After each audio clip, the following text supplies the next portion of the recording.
আগামী সেপ্টেম্বরেই শুরু হচ্ছে বাংলাদেশ ভারত সিরিজ। 19 সেপ্টেম্বর থেকে শুরু হতে যাওয়া এই সিরিজে 2টি টেস্ট ও 3টি টি-20 ম্যাচ খেলবে বাংলাদেশ ও ভারত।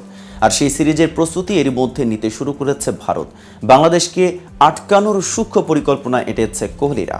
আর সেই পরিকল্পনার অংশ হিসেবে এবার নতুন বোলিং কোচ নিয়োগ দিয়েছে ভারত। তবে কোচ হিসেবে কাকে নিয়োগ দেওয়া হয়েছে আর কেমন হলো বাংলাদেশের বিপক্ষে ভারতের আগাম প্রস্তুতি, এ বিষয়ে বিস্তারিত নিয়ে কেটিভি ক্রিকেট চ্যানেল থেকে আপনাদের সাথে আছি আমি মেহেদি হাসান।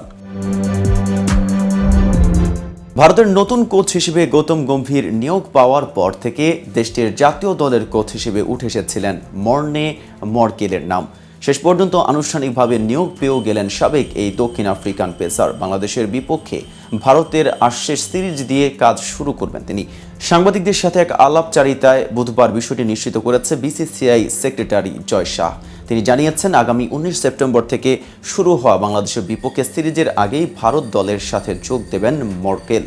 ভারতীয় সংবাদ মাধ্যমের খবর অনুযায়ী গম্ভীরের মতো 39 বছর বয়সী মর্কেলের চুক্তির মেয়াদও হতে পারে 2027 সাল পর্যন্ত। ভারতীয় ক্রিকেটে বেশ চেনা নাম মর্কেল। খেলেছেন আইপিএলে। অবসরের পর বোলিং কোচ হিসেবে দায়িত্ব পালন করেন আইপিএলের দল লখনৌ সুপার জায়ান্টসের হয়ে। এছাড়াও অভিজ্ঞতা রয়েছে পাকিস্তান ক্রিকেট দলের সাথে কাজ করার। গত মাসে গম্ভীর ভারতের প্রধান কোচ হওয়ার পরই মর্কেলকে বোলিং কোচ হিসেবে আনার সিদ্ধান্ত জানিয়ে দেন বোর্ডকে। সেই প্রক্রিয়া ধরে শেষ পর্যন্ত নিয়োগ হলো সাবেক এই ডানহাতি পেসারের। উল্লেখ্য, দক্ষিণ আফ্রিকার ইতিহাসের অন্যতম প্রতিভাবান পেসারদের একজন হিসেবে বিবেচিত মর্কেল জাতীয় দলের হয়ে 86টি টেস্ট, 117টি ওয়ানডে ও 44টি টি-20 খেলেছেন। প্রসঙ্গত, গম্ভীরের সঙ্গে মর্কেলের সম্পর্ক অনেক আগের। 2014 সালে গম্ভীর যখন কলকাতার অধিনায়ক হন তখন বোলার হিসেবে মর্কেলকে চেয়েছিলেন তিনি। পরে এক সাক্ষাৎকারে জানিয়েছিলেন, বোলার হিসেবে মর্কেলকেই সবচেয়ে বেশি ভয় পেতেন তিনি।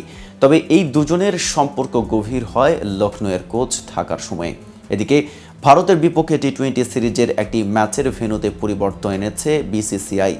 পূর্বের সূচি অনুযায়ী 6 অক্টোবর সিরিজের প্রথম টি-20 ম্যাচটি হওয়ার কথা ছিল ধর্মশালায়, কিন্তু ধর্মশালার স্টেডিয়ামের ড্রেসিং রুম সংস্কারের কাজ করছে হিমাচল প্রদেশ ক্রিকেট অ্যাসোসিয়েশন, যার কারণে সিরিজের প্রথম ম্যাচের ভেন্যু পাল্টানোর সিদ্ধান্ত নিয়েছে বিসিসিআই।